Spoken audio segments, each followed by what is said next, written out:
आज के आर्टिकल मैंने ना कैंसर से रिलेटेड आर्टिकल उठाया है। इस आर्टिकल की बात करिए तो स्पेशली वीमेन में जो होने वाले जो ब्रेस्ट कैंसर है ना, उसके बारे में बात हो रही है। तो पढ़ते हैं इस आर्टिकल को।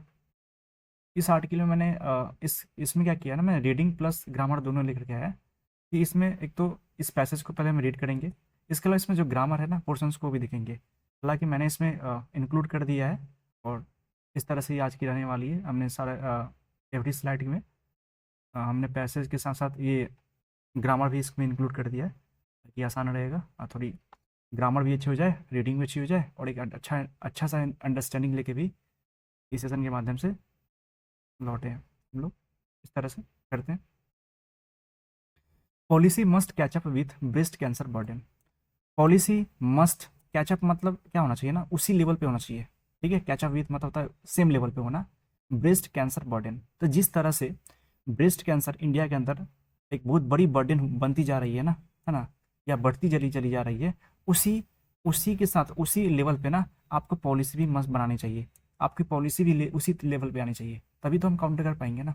तो ब्रेस्ट कैंसर इंडिया में जिस तरह से बढ़ते जा रहे हैं ना, उसी उसी स्पीड के साथ उसी लेवल पे ना हम लोग को पॉलिसी भी बनानी चाहिए। इस तरह से ये टाइटल है।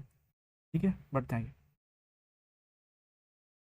N analysis in the Lancet oncology. Lancet oncology की बात करें तो एक तरह से मेडिकल जर्नल होते हैं। उसमें एक एनालिसिस आई है ना, drawing on data from the global burden of disease study. तो ये जो रिपोर्ट जो भी आर्टिकल जो आई थी लैंसेट ऑन्कोलॉजी में, तो वो डाटा वो किसके बेसिस पे आई थी, तो वो डाटा जो ली गई थी ना, वो global burden of disease study वहाँ से ली गई थी। N analysis N analysis has revealed, और इस एनालिसिस ने इस बात पे रिवील किया, इसने ये डिस्क्लोज किया कि जो इंसिडेंस है किस चीज़ का, तो ब्रेस्ट कैंसर का इंडिया के अंदर में more than double over the past 3 decades. मतलब जो पिछले 30 ईयर्स की बात करें तो उसमें जो ब्रेस्ट कैंसर से रिलेटेड जो इंसिडेंस है ना, वो डबल हो गई है। ऐसा इस एनालिसिस ने बताया है। It is now the most commonly diagnosed cancer affecting Indian women. अब क्या हुआ है कि जो अब कॉमन सी बात हो गई है ना, इसको डायग्नोज कर पाना है ना, मतलब पता लगा पाना कैंसर को, जो कि अफेक्ट कर रही है किसको, इंडियन वीमेन को करती जा रही है। तो ये बन जाएगी, अब कॉमन सी बात हो गई है कि इसको कैंसर के बारे में इस बात को सुनना या पता लगाना कि कैंसर हो गया है किसी को, इस तरह से। तो स्पेशली जो वीमेन को इफेक्ट कर रही है ना, ये कॉमन सी बात हो रही है।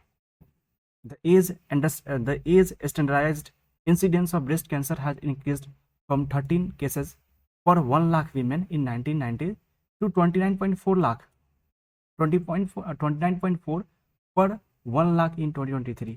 तो क्या हुआ था कि यदि हम बात करें जो ब्रेस्ट कैंसर रिलेटेड जो इंसिडेंस की बात करें, तो पहले देखा जाता था 1990 के दौरान क्या देखने को मिला कि प्रत्येक 1 लाख पे 13 केसेस आते थे, है ना। अभी देखा गया जा रहा है कि 2023 में कि 1 लाख वीमेन में ना 29.4 इस तरह से जो है ना केसेस बढ़ते चले गए हैं। The mortality rate has also climbed significantly from 8.9 to 15.5 per 1 lakh women. तो क्या देखना, मोर्टेलिटी रेट मीन्स क्या हो जाता है, डेथ रेट इसको बोल सकते हैं। तो डेथ रेट जो है ना, वो भी एक तरह से देखा जाए तो सिग्निफिकेंटली मतलब काफ़ी ज़्यादा बढ़ गया है ना। और वो पहले क्या था कि यदि 8.9 से 15.5 1 लाख वीमेन, तो पहले क्या वो देखने को मिल रहा है कि 1 लाख वीमेन में पहले जो थे वो 8.9 केसेस देखने को मिल रहा था, अब बढ़ के 15.5 बढ़ गया है, यहाँ तक चला गया है, मार्किंग का 74% इंक्रीज, जो कि ये दिखाता है कि अब वीमेन में अब जो ब्रेस्ट कैंसर की जो इंसिडेंस है ना वीमेन में, वो लगभग 74% से क्या हुआ है, इंक्रीज देखने को मिला है। The data points to a mounting public health challenges. तो इस तरह से ये डाटा जो ऊपर हमने देखा है वो इस बात को दिखाता है, इस बात को इंडिकेट करता है कि हमारे यहाँ पे जो पब्लिक जो हेल्थ चैलेंजेस है ना, वो माउंटिंग करती जा रही है, मतलब बढ़ती चली जा रही है। तो पहले पैसेज की बात करें, इसमें क्या बोला गया कि द जो लैंसेट एनकोलॉजी की बात करते हैं, उसमें ये जो देखा जाए तो मेडिकल जर्नल है, इसमें एक पब्लिश हुई आर्टिकल है ना। उस आर्टिकल ये कहाँ से सोर्स ली ये जर्नल, तो बताई जाती है कि global burden of disease study जो हुई थी ना, उससे ये सोर्स लेती है ये डाटा, और ये पब्लिश की लैंसेट ऑन्कोलॉजी जो मेडिकल जर्नल है उसमें क्या दिखाती है कि जो ब्रेस्ट कैंसर जो इंडिया के अंदर में है ना, वो पिछले 30 सालों के दौरान देखा जाए तो ये लगभग डबल हो गया है। अभी एक कॉमन सी बात हो गई है इस बात को जानना कि कैंसर को पता लगाना, स्पेशली वीमेन की बात करें उसमें मतलब काफ़ी बढ़ती चले जा रहे हैं इसके इंसिडेंस। अगर बात करें तो देखा गया क्या देखा गया कि 1990 में बात करें तो 1 लाख जो वीमेन हुआ करते थे उसमें 13 केसेस देखने को मिल रहा था। वही 2023 में अभी की बात करते हैं तो 29.4, इसका मतलब अप्रॉक्स 29 जो केसेज है ना प्रत्येक लाख में, प्रत्येक 1 लाख में ना देखने को मिल रहा है कि इतने केसेस जो है ना ब्रेस्ट कैंसर के आए हैं 2023 के अंदर में। इसके अलावा अगर मोर्टलिटी रेट की बात की जाए तो डेथ रेट की बात करें तो वो भी काफ़ी बढ़ गया है। पहले क्या होता था 1 लाख वीमेन के अंदर में 8.9 मतलब अप्रॉक्स 9 लोगों की डेथ हो जाती थी, है ना। अब बढ़ के 15.5 मतलब अप्रॉक्स 16 लोगों की डेथ देखने को मिल रहा है। लेकिन दिख रहा है कि 74% का इसमें इंक्रीज देखने को मिला है। और इस तरह से जो डाटा हमने ऊपर देखा है वो इस बात को दर्शाती है कि हमारा जो पब्लिक हेल्थ जो चैलेंजेस है ना वो बढ़ती जा रही है। मतलब कहने का मतलब क्या है कि जो पब्लिक हेल्थ का मतलब क्या हुआ कि डॉक्टरों पे हमारा जो बर्डन है ना वो और बढ़ता चला जा रहा है। इस तरह से भी इंसिडेंट होती जा रही है। तो ये पहला पैसेज इस तरह से था, ठीक है। अब मैंने क्या किया ना, इस पैसेज के अंदर में जो भी सारे ग्रामर्स के रूल्स आए ना हम सबको कवर किए। देखते हैं पहला, हमारी एक स्ट्रक्चर हुआ करती है ना। ये स्ट्रक्चर किस तरह से है तो सब्जेक्ट और वर्ब पता करने का है, ठीक है। यदि ये स्ट्रक्चर हमको पता होता है तो हमारे लिए आसान पड़ता है ना, सब्जेक्ट मिल जाए वर्ब मिल जाए तो अच्छे से हम समझ पाते हैं इसका सेंटेंस का मतलब क्या होता है। इस तरह से तो सब्जेक्ट प्रीपोजिशन, हमें पता है प्रीपोजिशन जहाँ आएगा उसके जस्ट बगल में ऑब्जेक्ट आएंगे, है ना। इस तरह से तो ये ऑब्जेक्ट को कवर करता है, ठीक है। इसके अलावा क्या होता है उसके बाद V4 आते हैं, है ना। फिर उसके बाद अगर इस तरह का स्ट्रक्चर आता हो फिर इसके बाद प्रीपोजिशन आएगा तो प्रीपोजिशन हमेशा ऑब्जेक्ट लेकर के आएगा। मतलब क्या होता है कि सब्जेक्ट के बाद ये जब प्रीपोजिशन आएंगे ना वहाँ से लेकर के जब तक इस सब्जेक्ट का वर्ब ना मिले वहाँ तक हमारी एडिशन सेंटेंस होती है। यदि आप इसको हटा दो डायरेक्ट सब्जेक्ट या वर्ब पढ़ो तो आपके लिए ईजी पड़ता है। साथ ही ये जो एडिशन सेंटेंस जो होते हैं ना वो हमेशा इस सब्जेक्ट के बारे में एडिशनल इन्फॉर्मेशन देने का काम करता है, ठीक है। तो हमें क्या ध्यान रखना चाहिए कि सब्जेक्ट यहाँ पे हो, यदि प्रीपोजिशन आ जाता हो तो यहाँ से एडिशन सेंटेंस शुरू हो जाएंगे कब तक, जब तक इस सब्जेक्ट का वर्ब ना मिले तब तक, ठीक है। तो यहाँ से लेकर के जो प्रीपोजिशन से स्टार्ट हुआ यहाँ से लेकर के और यहाँ तक हमारी एडिशन इन्फॉर्मेशन कहलाती है, ठीक है। देखते हैं इसमें एन एनालिसिस, ये हमारा सब्जेक्ट रहा, ठीक है। प्रीपोजिशन यहाँ से शुरू हो गया मतलब यहाँ से लेकर के जब तक इस एनालिसिस की वर्ब ना मिले वहाँ तक एडिशन सेंटेंस होंगे। तो हमने आगे बढ़ा प्रीपोजिशन के बाद ऑब्जेक्ट आता है, इसका मिल गया ये, ठीक है। इसके अलावा कॉमा ड्राइंग, है ना, ड्राइंग V4 आ गया, ING फॉर्म में आ जाता है। तो कहीं ना कहीं ये हमेशा आगे वाले आने वाले जो है उसके बारे में बात करता है, ऑब्जेक्ट के बारे में बात करता है। तो ये ड्राइंग होगा, इसके जस्ट बगल वाले में के बारे में एडिशनल इन्फॉर्मेशन देने का काम करेगा। फिर प्रीपोजिशन आ गया, फिर यहाँ पे क्या हुआ इसके नाउन फॉर्म आ जाते हैं क्योंकि प्रीपोजिशन हमेशा ऑब्जेक्ट लेता है, ऑब्जेक्ट हमेशा नाम या प्रोनाउन हो सकता है, ठीक है। ये डाटा यहाँ पे क्या है तरह से नाउन हो जाता है। फिर प्रीपोजिशन आया, फिर यहाँ पे क्या हुआ प्रीपोजिशन के साथ क्या आ जाता है इसके ऑब्जेक्ट आता है। उसके बाद ऑब्जेक्ट क्या हो सकता है, या तो नाउन हो सकता है, नहीं प्रोनाउन हो सकता है, पर यहाँ पे क्या है हमारी ऑब्जेक्ट देखने को मिल रहा है। फिर यहाँ आगे प्रीपोजिशन है और प्रीपोजिशन के बाद हमेशा ये नाउन ऑब्जेक्ट का आना जरूरी है। ऑब्जेक्ट या तो नाउन होगा या प्रोनाउन होगा, देखो यहाँ पे नाउन आ गया है। इस तरीके से स्टडी, तो यहाँ तक की बात करें तो हमको एडिशनल इन्फॉर्मेशन इसको बोलते हैं यहाँ से यहाँ तक। और इस तरह से इस एनालिसिस का हैज यहाँ पे बढ़ जाता है, ठीक है। तो ये क्या होता है ना, सेंटेंस को एक लंबा करने का तरीका होता है। आप प्रीपोजिशन बीच में डाल दो, है ना, जहाँ प्रीपोजिशन आएंगे तो ऑब्जेक्ट तो लेगा ही वो। इस तरह से वर्ब का ING फॉर्म भी इस्तेमाल कर सकते हो आप सेंटेंस को लंबा करने के लिए। लेकिन कंडीशन क्या होती है, जो आप ING फॉर्म लगा रहे हो ना तो हमेशा ये ना अपने बगल वाले जो होते हैं ना, ये इसके एनकोलॉजी के बारे में इस तरह से बोल सकते बगल वाले जो होते हैं ना उसको उसके बारे में एडिशनल इन्फॉर्मेशन देता है। जैसे चेक करते हैं हम लोग, देखो कि एन एनालिसिस ये हमारा सब्जेक्ट रहा और इसके बाद में हमने बताया था कि जो एडिशनल इन्फॉर्मेशन जो होते हैं ना हमेशा सब्जेक्ट के बारे में बात करता है, एडिशनल इन्फॉर्मेशन देता है। तो क्या इन्फॉर्मेशन दे रहा है, ये शॉर्ट फॉर्म में पढ़े तो क्या हुआ कि एन एनालिसिस ने रिवील किया। अब कौन सी एनालिसिस, इसके बारे में एडिशनल इन्फॉर्मेशन क्या दे रहा है कि एक एनालिसिस हुई किसके अंदर में, तो लैंसेट जो ऑन्कोलॉजी है इसमें हुई। तो कहीं ना कहीं ये हमें एनालिसिस के बारे में एडिशनल इन्फॉर्मेशन देने का काम कर रहा है। तो ये लैंसेट ऑन्कोलॉजी था, ये हमारा जो मेडिकल जर्नल था, ठीक है। फिर क्या हुआ, drawing on data from the global burden. और ये डाटा ली गई कहाँ से, तो ग्लोबल बर्डन से। कौन सी डाटा, तो जो लैंसेट रिपोर्ट में आई थी उसके बारे में। तो कहीं ना कहीं इसके बारे में बात कर रहे हैं इस तरह से। तो हमें समझ में आ गया ना कि यहाँ से लेकर के ये जब ये सब्जेक्ट शुरू हो प्रीपोजिशन आता है और प्रीपोजिशन से जो सेंटेंस स्टार्ट होते हैं ना तो ये यहाँ से इसको एडिशनल इन्फॉर्मेशन बोलते हैं। ये कब तक बोलते हैं, जब तक इस सब्जेक्ट का भर बना जाए तब तक, ठीक है, इस तरह से बोलते हैं। तो हमने समझ में आ गया कि सब्जेक्ट कहाँ पे है और वर्ब कहाँ है, हमने इस तरह से देख लिया। और बीच वाला हमने ये भी चेक कर लिया कि बीच वाले को हम लोग एडिशनल इन्फॉर्मेशन बोलते हैं, ठीक है। अगला क्या है, डैट की बात करते हैं। तो जहाँ भी डेटा आता है ना, उसके दो स्ट्रक्चर हुआ करते हैं। एक क्या होता है ये देखते हैं, यदि जब डैट बीच में हो, जिसको हम रिलेटिव प्रोनाउन बोलते हैं, यदि डैट बीच में हुआ तो डैट यहाँ पे लगा हुआ, डैट जस्ट बगल में ऑब्जेक्ट आता है ना। इस सेंटेंस में कोई रहा होगा, इसका ऑब्जेक्ट के रूप में यहाँ पे आया हुआ है, ठीक है। इस डैट के बाद जस्ट यदि वर्ब आता है ना, वर्ब, तो हमेशा ये जो वर्ब होता है, जनरली वो जो होते हैं ये वर्ब, वो ठीक इस रिलेटिव प्रोनाउन के जस्ट बगल में जो आते हैं ना ये ऑब्जेक्ट, इसके अकॉर्डिंग लगता है, ये जनरली होते हैं। तो कभी कभी ऐसा देखा जाता है कि स्टार्टिंग वाले भी स्टार्टिंग के अकॉर्डिंग लगता है ये वर्ब, लेकिन जनरली क्या लगता है, ये इस रिलेटिव प्रोनाउन के जस्ट बगल वाले जो ऑब्जेक्ट होते हैं ना, वो सब्जेक्ट बन जाता है, ठीक है, इस वर्ब के लिए। तो ये एक स्ट्रक्चर ये होता है स्ट्रक्चर। दूसरा स्ट्रक्चर क्या होता है कि डैट के बाद जस्ट क्या हो, एक कंप्लीट सेंटेंस हो। कंप्लीट सेंटेंस का मतलब क्या हुआ, उसमें सब्जेक्ट हो, है ना, वर्ब हो और प्लस ऑब्जेक्ट हो, इस तरह से होते हैं। तो दो तरह का होता है जब रिलेटिव प्रोनाउन आते हैं, यहाँ पे हो सकता है डैट हो, यहाँ पे विच भी हो सकता है, इसका वो भी हो सकता है, इस तरह से होते हैं। तो हमको ध्यान रखना दो तरह के होते हैं, या तो वही रिलेटिव प्रोनाउन से पहले कोई ऑब्जेक्ट हो जो कि आगे जो वर्ब आता है ना जस्ट, उसका सब्जेक्ट के रूप में काम करता है ये ऑब्जेक्ट। या दूसरा हो सकता है कि डैट के बाद क्या होना, एक कंप्लीट सेंटेंस हो, है ना, सब्जेक्ट वर्ब और ऑब्जेक्ट हो, इस तरह से होते हो। अब देखते हैं इसमें एज एन एनालिसिस। तो जिस तरह की जो एनालिसिस हुई है ना, एक एनालिसिस इसमें जो हुई है, ठीक है, ये ड्रा कर रही है कहाँ से डाटा आई है, तो ग्लोबल बर्डन से आई है। इस बात को रिवील करती है कि ठीक है डैट। अब डैट के बाद चेक करो कि क्या ये कंप्लीट सेंटेंस है या वर्ब से शुरू है। तो देखा जाता है ये सब्जेक्ट हो गया, इसके अलावा ये वर्ब हो गया इसका, तो कहने की कंप्लीट सेंटेंस है, ठीक है। तो ये सब्जेक्ट हो गया, है ना। इंसिडेंट जैसे कैसे सब्जेक्ट हुआ चेक करते हैं, द इंसिडेंट, ठीक है, इंसिडेंट प्रीपोजिशन आ गया। तो यहाँ से लेकर जब तक इस इंसिडेंट का वर्ब न मिल जाए तब तक वहाँ तक एडिशनल सेंटेंस होंगे। इंडिया तक क्या देखने को मिल रहा है, एडिशनल सेंटेंस होगा, एडिशनल सेंटेंस मिला। अब ये एडिशनल सेंटेंस बना कैसे है, तो प्रीपोजिशन, जहाँ प्रीपोजिशन आएगा उसके बगल में ऑब्जेक्ट होंगे। ऑब्जेक्ट या तो नाउन होगा नहीं तो प्रोनाउन होगा। ये देखो ब्रेस्ट, यहाँ पे नाउन कैंसर, ब्रेस्ट कैंसर यहाँ पे नाउन हो जाता है। फिर यहाँ पे क्या हुआ, इन आया प्रीपोजिशन, तो प्रीपोजिशन के बाद ऑब्जेक्ट आता है, या तो नाउन होगा ना प्रोनाउन होगा। यहाँ देखो नाउन आ गया इंडिया। तो इस तरह से ये एडिशनल इन्फॉर्मेशन बनते हैं, ठीक है। तो ये इंसिडेंट ने इस द इंसिडेंट हैज़, है ना, इस ये इंसिडेंट सब्जेक्ट हो गया, वर्ब यहाँ पे हैज हो गया।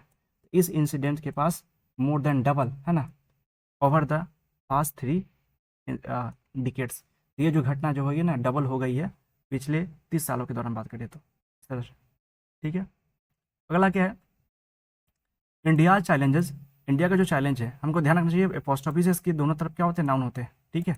और हमेशा जो वर्ब आएगी ना, इस नाउन के अकॉर्डिंग आएगी, जस्ट बाद वाले, ठीक है।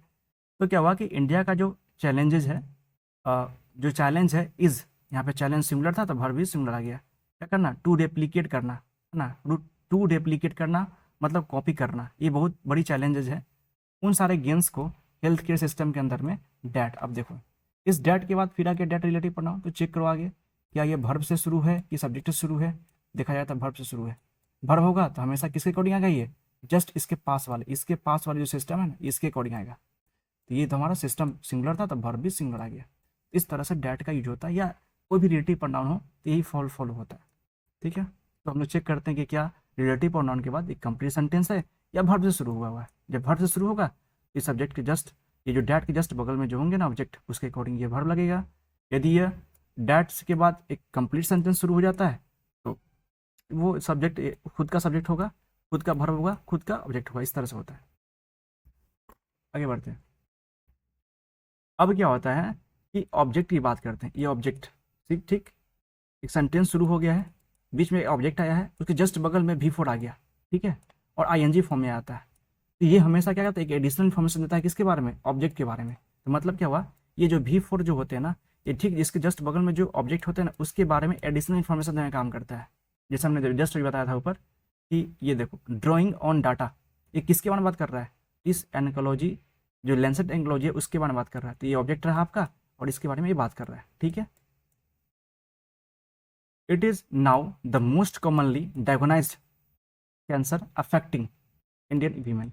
अफेक्टिंग VING फॉर्म आ गया, है ना, इस तरह से देखिए जस्ट बगल में क्या है, तो कैंसर हो गया। तो ये जो कैंसर है ना, वो अफेक्ट कर रही है इंडियन वीमेन को, इस तरह से होते हैं। तो ये एडिशनल इन्फॉर्मेशन देता है, ये क्या होते हैं, आईएनजी फॉर्म में होते हैं, और ये एडिशनल इन्फॉर्मेशन देता है जस्ट अपने बगल वाले ऑब्जेक्ट के बारे में। ठीक है, आगे बढ़ते हैं। फ्रॉम प्लस टू, फ्रॉम से लेकर टू, जब जहाँ भी फ्रॉम आए एक रेंज को शो करता हो ना, तो वहाँ फ्रॉम के साथ टू लगता है ना।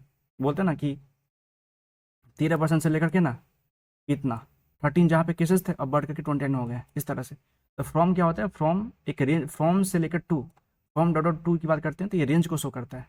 तो हमारी जो इंक्रीज बढ़ गई है, इतना था 1 लाख, प्रत्येक 1 लाख जो वीमेन थी उसमें 13 केसेस हुआ करते थे 90 के दौरान, अब बढ़ के 2 रेंज को शो कर रहा है, यहाँ से लेकर यहाँ तक, है ना। अब 23 की बात करें तो 23 में बढ़ के 29 हो गया, इस तरह से रेंज को शो करता है। ठीक है, अब आता है डाटा। डाटा एक्चुअली होता है क्या ना, ये प्लूरल होते हैं, जो कि सिंगुलर फॉर्म डाटम होते हैं। लेकिन ये तो इसलिए वर्ब क्या लगना चाहिए, प्लूरल लगना चाहिए। ठीक है, लेकिन कभी कभी न्यूज़पेपर में क्या देखने को मिलता है कि डाटा के साथ या तो कभी वर्ब प्लूरल यूज कर लेता है, कभी सिंगुलर यूज कर लेता है। ठीक है, जैसे डाटा, द डाटा पॉइंट्स, यहाँ पे देखो डाटा यहाँ पे प्लूरल है, तो वर्ब भी प्लूरल होना चाहिए था, लेकिन इस पैसेज में, इस आर्टिकल में पॉइंट का इस्तेमाल किया हुआ है, सिंगुलर का इस्तेमाल किया हुआ है। ठीक है, लेकिन जनरली होना चाहिए क्या, डाटा प्लूरल होता है तो वर्ब भी प्लूरल होते हैं, लेकिन न्यूज़पेपर जो है कभी डाटा का सिंगुलर इस्तेमाल करता है तो कभी प्लूरल इस्तेमाल करता है। ठीक है, आगे बढ़ते हैं। द ब्लिकनेस ऑफ द स्टैटिक्स, ये जो स्टैटिक्स की ब्लिकनेस है ना, हालांकि हाउएवर मीन्स हालांकि देखा जाए तो जो स्टैटिक्स की जो ब्लिकनेस है ना, ब्लिकनेस मतलब क्लियरिटी ना दिखना, है ना, ऑब्सक्योर एंड इम्पोर्टेंट फैक्ट्स, जो इम्पोर्टेंट सच्चाई है ना, जो वास्तविक में जो सच्चाई देखने को मिलता है, जो काफ़ी इंपॉर्टेंस धरने वाली जो सच्चाई है ना, उसको कहीं ना कहीं एक तरह से धुंधला कर देता है। तो हमारी स्टैटिक्स के अंदर में कुछ क्लियरिटी ना होने से की वजह से क्या देखने को मिल रहा है कि हमारी कुछ इंपॉर्टेंट फैक्ट्स है ना, उसको कहीं ना कहीं धुंधलापन कर देता है ये। तो क्या क्या फैक्ट्स हमारी है, तो जैसे कि advancement in surgery and therapies has transformed survival prospects if detected early. तो हमारे पास ये इस तरह से कैपेसिटी जरूर है, यदि हम अर्ली डिटेक्ट कर ले किस चीज़ की, तो कैंसर की।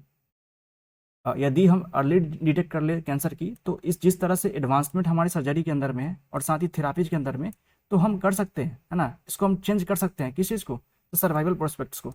तो जो होने की संभावना है कि भाई ब्रेस्ट कैंसर हो रही है, यदि इसको शुरुआती दौर में यदि हम डिटेक्ट कर लेते हैं ना, तो हम जिस तरह से हमारे यहाँ पे सर्जरी है ना और थेरापी, जिस तरह से एडवांसमेंट देखने को मिला है, तो ये कहीं ट्रांसफॉर्म कर सकता है, ये चेंज कर सकता है हमारी इस संभावना को। ठीक है, तो ये बोलना चाह रहा है, यदि आप शुरुआती में आप डिटेक्ट कर लेते हो, तो जिस तरीके से हमारी सर्जरी के अंदर हमारा जो एडवांसमेंट देखने को मिला है, थेरापी जिस तरह से हमारा अच्छी क्वालिटी की है, तो इस तरह से अगर ऐसा शुरुआती में मिल जाता है तो हम ट्रांसफॉर्म कर सकते हैं, उसको चेंज कर सकते हैं जिस तरह से होने वाली है। इन हाई इनकम कंट्रीज, यदि आप डेवलप कंट्रीज की बात करते हो, जैसे कि भाई मान लेते हैं फ्रांस ना, अमेरिका, इस तरीके से, तो widespread screening and public awareness have helped stabilise mortality rates. तो क्या कहने का मतलब है कि एडवांस जो इकोनॉमी है ना, उसमें क्या देखने को मिला, जिस तरह से वहाँ की स्क्रीनिंग होती जा रही है, मतलब वहाँ पे लोग काफ़ी टेस्टिंग करा रहे हैं, है ना, इसके कैंसर को लेकर के, और पब्लिक अवेयरनेस वहाँ पे काफ़ी एक तरह से कैंपेन चलाई जा रही है ताकि लोगों को अवेयरनेस जगाने के लिए। ये सारे जो एक्टिविटी अपनाई गई है ना, इसने मदद पहुंचाया है मोर्टेलिटी रेट्स को स्टेबलाइज करने में। तो वहाँ की डेथ रेट जो है ना, थोड़ी अब कम हो गई है, एक तरह से मॉडरेट में आ गई है, ये कहने का मतलब है। India's challenges is to replicate those gains in a health system that serve a vast and diverse population with limited resources. मतलब क्या करने का मतलब है कि इंडिया का जो चैलेंज क्या है ना, कि इसको कॉपी करना काफ़ी एक तरह से चैलेंज है। जिस तरह से एडवांस कंपनी अपना एडवांस जो इकोनॉमी अपना रही है ना, जिस तरह के जैसे स्क्रीनिंग खूब कराना, टेस्टिंग खूब कराना, पब्लिक अवेयरनेस जगाना, तो इंडिया के अंदर में इसको कॉपी करना काफ़ी चैलेंज बड़ा है इन हेल्थ केयर सिस्टम में, है ना। क्यों है, क्योंकि यहाँ ये जो हेल्थ केयर सिस्टम है ना, वो बहुत बड़ी है यहाँ पे, है ना, और साथ ही diverse population with limited resources, मतलब यहाँ पे काफ़ी पॉपुलेशन है और उनके पास एक तरह से लिमिटेड रिसोर्सेज की बात करते हैं, तो हमारा जो रिसोर्सेज भी कम है, इसलिए से क्या हो रहा है, इसको कॉपी कर पाना थोड़ा टफ है हमारे लिए। आज इकोनॉमिक ग्रोथ, जिस तरीके से हमारी इकोनॉमिक ग्रोथ रिसेप करती जा रही है लाइफ स्टाइल्स को, है ना, क्योंकि इकोनॉमिक ग्रोथ की वजह से क्या होता है, लोगों का लाइफ स्टाइल चेंज होता जा रहा है। लोग क्या कर रहे हैं ना, अब कोई फिजिकली काम कर नहीं रहे, है ना, तो कहीं ना कहीं थोड़ी बहुत कंट्रीब्यूशन भी दे रही है इस डिजीज को लेकर के। इसके अलावा रिप्रोडक्टिव पैटर्न्स यहाँ पे चेंज होते जा रहे हैं, लोग कि लोगों के पास अवेयरनेस, एजुकेशन अच्छे खासे हो रहे हैं, तो लोग थोड़े जो रिप्रोडक्टिव पैटर्न्स की बात करें तो जैसे कि लोगों का शादी होना थोड़ा लेट से होने लगा है। इसके अलावा चाइल्ड बर्थ की बात करें तो वो भी थोड़ी डिले होती जा रही है। तो इस तरह से वहाँ पे रिप्रोडक्टिव जो पैटर्न्स है ना वो भी डिले होती जा रही है, इस तरह से बोल सकते हैं। तो इकोनॉमिक ग्रोथ की वजह से ये दोनों ही इसके आउटपुट देखने को मिला है। तो केसेस हैव क्लाइम्ड अप, तो इससे क्या देखने को मिला कि केसेस जो है ना इससे और बढ़ते चले गए हैं, स्पेशली बात करें तो सिटीज में, और increasingly among women in the age group 20-54। तो और साथ ही ये जो घटना, ये जो इंसिडेंट्स है ना वो स्पेशली वीमेन की बात करें तो जिनकी एज 20 से लेकर 54 है ना, इनके बीच आती है, उनमें ये जो ब्रेस्ट कैंसर जो है ना देखने को काफ़ी मिला है। डिलेड चाइल्ड बर्थ की बात करें तो उसमें भी थोड़ी देरी होती जा रही है। लाइफ स्टाइल जो चेंजेज हैं वो इसमें भी देखने को मिल रहा है, और बढ़ता हुआ जो मेटाबॉलिक रिस्क जो फैक्टर्स है, जैसे कि बात करें ब्लड है ना, हाई ब्लड शुगर की बात करें, ओबेसिटी की बात करें, इसने भी क्या किया है इस शिफ्ट में ना अपनी कंट्रीब्यूशन को दिया है। ठीक है, ये सारे फैक्टर जो थे ना वो भी कहीं ना कहीं क्या किए है, ब्रेस्ट कैंसर को जो इंसिडेंट्स हो रही है ना उसमें कंट्रीब्यूशन दिया है, इस तरह से बोल सकते हैं। अर्ली डिटेक्शन रिमेन्स पैची, तो शुरुआती दौर में आप क्या कर लो, आप करवा लो इसको, मैंने कि बोल सकते हैं कि डिटेक्ट करवा लो, है ना। तो इस तरह का जो इरेगुलरिटी इंडिया के अंदर बनी हुई है ना, तो लोग शुरुआती दौर में भी नहीं करा पाते हैं, जब काफ़ी सीवियर हो जाता है तब लोग कराते हैं, इस तरह से बोल सकते हैं। तो बोला जाता है कि शुरुआती दौर में भी कराना चाहिए, इस तरह से बोला जा रहा है। मेमोग्राफी रेट्स आर स्टैकिंग लो, और मेमोग्राफी की बात करते हैं तो ये भी कहीं ना रेट्स देखने को क्या मिल रहा है कि वो भी काफ़ी लो देखने को मिल रहा है ना। मतलब एक्सरे भी लोग बहुत कम कम करवाते हैं, है ना। थोड़ी उनकी सिम्टम्स दिखती है कि ब्रेस्ट कैंसर की, तो भी लोग नहीं कराना चाहते हैं, इस तरह से बोल सकते हैं। Data from the national family health survey जो है ये इससे ये ली गई है कि लोग मेमोग्राफी रेट्स भी कम है, एक्सरे का रेट्स भी कम देखने को मिल रहा है। एंड लॉन्गिट्यूडनल जो एजिंग स्टडी है इंडिया के अंदर में ना, इसने ये दिखाया है कि क्या दिखाया है कि केवल 1.3% जो है ना वीमेन जो है जिनकी एज 45 ईयर्स से या उससे ऊपर है, उन्होंने मेमोग्राफी करवाया है, इस तरह से बोल सकते हैं। केवल 1.3% लोगों ने करवाया है, ऐसा बोला जाता है कि उन्होंने एक्सरे जो है देखा जाए तो केवल 1.3 जो % वीमेन नहीं जिनकी एज 45 या उससे ऊपर है उन्होंने करा रखा है। Many women sick medical attention only when the disease have progressed considerably, तो बहुत सारे जो वीमेन है ना वो चाहती है कि मेडिकल अटेंशन तब उनका ध्यान आता है जब ये जो डिजीज है ना वो थोड़ी अच्छी खासी प्रोग्रेस कर जाती है, तब उनके माइंड में आता है कि नहीं चेकअप कराना चाहिए, इस तरह से। तो अभी इस पैसेज हमने पढ़ा, तो इसमें जो ग्रामर है थोड़ी इसको देखते हैं। हमें क्या लगता है कि लेट मेक और हेल्प, इन जब इस तरह से आए ये वर्ड आता हो, ये वर्ब के रूप में आता हो लेट मेक और हेल्प, तो इस केस में क्या होता है ना, क्योंकि जस्ट बाद में V1 आते हैं। ठीक है, लेट मेक हेल्प और 2+V1 ये नहीं आता। मतलब क्या होता है, हमको ध्यान के रखना चाहिए कि 2 नहीं आएगा, ठीक है, केवल V1 फॉर्म आएगा, इस तरह से होते हैं। देखते हैं इस वाले में। इन हाई इनकम कंट्री, जो हाई इनकम कंट्री मतलब डेवलप कंट्री जो है और वाइड स्प्रेड, उसमें क्या देखने को मिला कि तेजी से बढ़ता हुआ जो स्क्रीनिंग है ना, और पब्लिक अवेयरनेस जो है ना, इसने मदद पहुंचाई है क्या करने में, स्टेबलाइज करने में। तो देखो यहाँ पे 2+V1 नहीं है बल्कि डायरेक्ट V1 फॉर्म आता है। ठीक है, 2+ जैसे हेल्प टू स्टेबलाइज, इस तरह से नहीं होता बल्कि स्टेबलाइज हो जाता है, V1 फॉर्म आते हैं मोर्टेलिटी रेट्स। तो इसने क्या कर दिया है कि ये मदद पहुंचाई है कि मोर्टेलिटी रेट्स, वहाँ की जो डेथ रेट है ना उसमें थोड़ी स्टेबलाइज लाने में मदद पहुंचाई है, ऐसा बोल सकते हैं। तो ध्यान रखना चाहिए कि लेट मेक और हेल्प के साथ V1 फॉर्म आता है, ना कि 2+V1 फॉर्म आते हैं। ठीक है, अगला है 2+V1 प्लस ऑब्जेक्ट। तो जहाँ पे ये इन्फिनिटी का केस होता है ना, क्या होता है कि यदि आप 2+V1 का इस्तेमाल करते हो तो उसके जस्ट बगल में ऑब्जेक्ट आता है।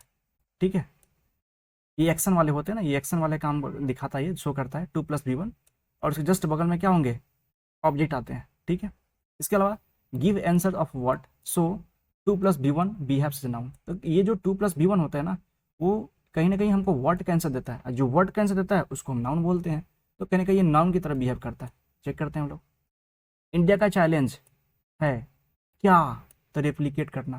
तो क्या कैंसर दे रहा है, ये वर्ड कैंसर दे रहा है, ये 2+V1 जो है ना वर्ड कैंसर दे रहा है, तो कहीं नाउन जैसा बिहेव होता है। तो इंडिया का जो चैलेंज है ना वो क्या करना है, टू रेप्लिकेट करना है ना, 2+V1 इन सारे गेंस को माने जो हमने बात की भी की है ना, तो ये जो एडवांस जो इकोनॉमी जो अपना रही है ना, इसको काउंटर करने के लिए ब्रेस्ट कैंसर को, तो उसको अपनाना इंडिया के लिए थोड़ी क्या है, एक तरह से चैलेंज बनी हुई है ना, कॉपी करना थोड़ी चैलेंज बनी हुई है। इस तरह से मिल रहा है, तो हमको ध्यान रखना चाहिए 2+V1 के साथ क्या होता है, ऑब्जेक्ट आते हैं, और ये क्या होता है ना, ये वर्ड का कहीं ना कहीं ये वर्ड के बारे में आंसर देती है, एक तरह से बोल सकते हैं, तो नाउन जैसा बिहेव होता है ये, ठीक है। नहीं आता है।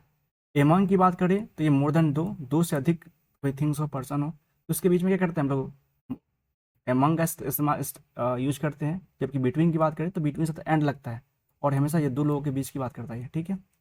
Among women in the age group, इसकी बात कर रहा है, तो वीमेन एक से ज़्यादा है, दो से ज़्यादा है ना, ग्रुप की बात हो रही है, दो से ज़्यादा है, इसलिए हम लोग एमोंग का इस्तेमाल किया। प्रीपोजिशन प्लस ऑब्जेक्ट, तो हमको ध्यान रखना चाहिए जहाँ पे प्रीपोजिशन आएगा उसके जस्ट बगल में ऑब्जेक्ट का आना मैंडेटरी है, इस तरह से हम पढ़ते हैं। तो प्रीपोजिशन के जस्ट बगल में क्या होता है, मैंडेटरी क्या होता है, ऑब्जेक्ट आते हैं। ऑब्जेक्ट क्या हो सकता है, या तो नाउन हो सकता है, या प्रोनाउन हो सकता है, या हो सकता है कि नाउन फ्रेज हो, है ना, इस तरह से नाउन क्लोज हो सकता है। हमने पहले वाले वीडियो में बात कर चुकी है, subject, find subject and verb, इस तरह का हमने हेडलाइन के साथ बनाया था, उस वाले में आप देख सकते हो उसको। तो प्रीपोजिशन के साथ ऑब्जेक्ट आते हैं, ये तो पढ़ा ही है, ठीक है। तो यहाँ पे जो कंट्रीब्यूशन है ना, कंट्रीब्यूशन कि जस्ट में आप 2+V1 नहीं बोल सकते, हमको कभी कभी ये माइंड में आता है ना कि जहाँ पे 2 हो उसके बगल में तो V1 का आना मैंडेटरी है, इस तरह से सोचते हैं, ऐसा नहीं है। ये 2 कभी कभी प्रीपोजिशन की तरह बिहेव करता है, जहाँ प्रीपोजिशन होगा उसके बगल में ऑब्जेक्ट होंगे। ऑब्जेक्ट क्या हो सकता है, या तो नाउन होगा नहीं तो प्रोनाउन होगा, इस तरह से बोल सकते हैं। तो कंट्रीब्यूशन टू, ये कंट्रीब्यूशन टू, यहाँ पर 2 प्रीपोजिशन है तो उसका ऑब्जेक्ट मांगेगा, देखते हैं इस बारे में। तो लाइफ स्टाइल चेंज है, तो ये जो लाइफ स्टाइल जिस तरह से चेंज होती जा रही है और बढ़ता जा रहा है क्या चीज़ का, मेटाबॉलिक रिस्क फैक्टर्स का, जैसे कि ब्लड, कोई डायबिटीज़ का, इस तरह से बोल सकते हैं, उस सबको बोलते हैं मेटाबॉलिक रिस्क फैक्टर्स बोला जाता है। हाई लेवल है ना ब्लड शुगर का, इसके अलावा ओबेसिटी का, जिस तरह से बढ़ती जा रही है, इस वजह से कंट्रीब्यूशन इसने कंट्रीब्यूट किया है किस चीज़ में, तो दिस शिफ्ट में। तो ये हमारा ऑब्जेक्ट रहा, और ये रहा प्रीपोजिशन रहा। प्रीपोजिशन के बाद हमेशा क्या आता है, ऑब्जेक्ट आते हैं, ठीक है। आगे बढ़ते हैं। एडजेक्टिव के साथ जब एन नेस लगाते हैं, NSS, तो वो नाउन बनता है, ठीक है। जैसे कि हम मान लें ब्लिक, है ना, ब्लिक का ब्लिकनेस बन गया, हैप्पी का हैप्पीनेस बन जाता है, काइंड का काइंडनेस बन जाता है, डार्क का डार्कनेस बन जाते हैं, और वीक का वीकनेस बन जाता है, और सैड का सैडनेस बन जाता है, इस तरह से बनते हैं, ठीक है। और ये लास्ट पैराग्राफ आता है, आई थिंक लास्ट पैराग्राफ है, ठीक है, देखते हैं। Screening must reach millions of women across village and cities. तो क्या हुआ कि स्क्रीनिंग मतलब जो टेस्टिंग की बात करें ना, उसकी टेस्टिंग की पहुंच है ना मिलियंस ऑफ वीमेंस की तक होनी चाहिए, मतलब मिलियंस ऑफ वीमेन जो है ना उनकी पहुंच जो है ना वो टेस्टिंग तक होनी चाहिए, मतलब अवेलेबिलिटी उन उन लोगों तक होनी चाहिए। इस तरह से कहने का मतलब है कि मिलियंस ऑफ वीमेन जो है ना उनको अवेलेबल हो उनके लिए, कि भाई स्क्रीनिंग आसानी से करा सके, है ना। कहाँ पे, तो विलेजेस में, पूरे विलेज के अंदर में, सिटी के अंदर में, इस तरीके से। Awareness campaigns must challenge stigma and delay. Awareness campaigns को मस्ट चैलेंज, तो अवेयरनेस कैंपेन चलानी चाहिए, एक तरह से स्टार्ट करनी चाहिए, ताकि वो चैलेंज कर सके किस चीज़ को, तो हमारे स्टिग्मा को, जो हमारे अंदर जो निगेटिव थिंकिंग है ना उसके काउंटर कर सके, इसके अलावा डिले को काउंटर कर सके, इस तरीके से। तो कहने ये सजेस्ट करा जा रहा है कि आप मिलियंस ऑफ जो वीमेन है ना उन लोगों को आप एक्सेस करवाइए, क्या चीज़ का, स्क्रीनिंग का। इसके साथ आपको पब्लिक अवेयरनेस भी जगाने पड़ेंगे, ताकि हम हमारे अंदर जो निगेटिव थॉट जो बसी हुई है ना उसको चैलेंज करने के लिए, चाहे जो डिले हो रही है ना उसको चैलेंज करने के लिए। एंड डायग्नोस्टिक्स एंड ट्रीटमेंट जो सर्विसेज है ना उसको फैलाना चाहिए, है ना, लोगों की अच्छी खासी टेस्टिंग जल्दी हो जाए, है ना। इसके लिए जो फैसिलिटी है उसका अच्छे से इस्टाब्लिश करना चाहिए। इसके अलावा ट्रीटमेंट जो सर्विस है ना उसको भी एक तरह से क्या करना चाहिए, उसको एक्सपेंड करना चाहिए। Experts also argue that, expert इस बात को भी बोलते हैं, क्या बोलते हैं, कि इंडिया हैज़ एन अपॉर्चुनिटी, कि उनके पास एक तरह से अपॉर्चुनिटी है इंडिया के पास, कि वो सोच सकता है अपने स्क्रीनिंग जो स्ट्रैटेजी है, जिस तरह से वो टेस्टिंग अपना जा रही है इंडिया के अंदर में ना, उसके बारे में वो सोच सकती है, ताकि किस तरह से उसको थोड़ी चेंज लेकर आ सके, है ना। And opt for more targeted approach, और उसको इस तरह से इस्तेमाल करना चाहिए कि हम टारगेट अप्रोच लेकर के, जैसे बोलते हैं ना कि जिस समय हमारा पोलियो का ख़त्म करना था, पोलियो को इंडिया से, तो उस समय टारगेट अप्रोच अपनाया गया था कि हमको इस साल तक ख़त्म कर लेने हैं, है ना। इस तरह से जो अभी तो 2026 है तो 2027 तक ख़त्म करने हैं, 28 तक ख़त्म करने हैं, इस तरह से टारगेट अप्रोच बनाना चाहिए। Identify women at higher risk through family history, reproductive factors among others. तो वीमेन को आइडेंटिफाई करें कि कौन वीमेन जो हायर रिस्क पे है ना, उनको ब्रेस्ट कैंसर से जो काफ़ी संक्रमित है ना, काफ़ी जो एक तरह से इम्पैक्ट उनके ऊपर पड़ा हुआ है, तो उनको आप जो हायर रिस्क पे है ना उनको आप फाइंड आउट करिए, है ना, उसको पहचान कीजिए, आप फैमिली हिस्ट्री से देखिए। इसके अलावा रिप्रोडक्टिव फैक्टर्स के का इसके थ्रू आप पता कर सकते हैं। इसके अलावा अदर भी अदर्स को भी, है ना, तो अदर को भी एक तरह से देखा जाए तो मेथड से ना आप आइडेंटिफाई कर सकते हैं ना वो वीमेन को जो कि हायर रिस्क पे है। इवन तो हालांकि जो नेशनल कैंसर जो रजिस्ट्री है ना उन्होंने कवर किया है कि केवल 10 से 15% ही ना टोटल पॉपुलेशन का इससे संक्रमित है। तो यदि आप रजिस्ट्री की बात करते हो ना, नेशनल जो कैंसर रजिस्ट्री है वो केवल बताती है कि टोटल पॉपुलेशन का 10 से 15% ही ना उनके अंदर ब्रेस्ट कैंसर हुआ है। इस तरह से with its expanding digital health infrastructures, India has the capacity to build an expensive risk adapted model.